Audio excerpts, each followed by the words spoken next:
Hello, with United Methodist Communications. Stained glass marshmallow cookies are a no-bake favorite. First, you want to take a bowl large enough to hold an entire bag of rainbow marshmallows. Take a stick of butter and a bag of chocolate chips. Start with 45 seconds in the microwave and stir, then 20 seconds at a time until the chocolate and butter are melted.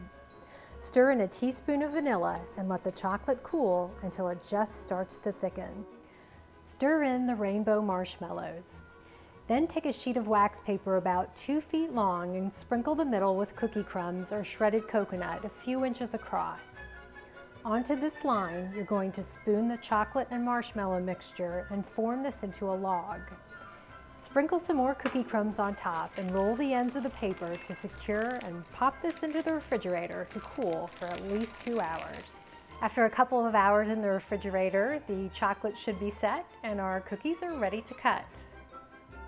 Cut the slices about 1/3 inch thick and store in the refrigerator in an airtight container. Stained glass marshmallow cookies.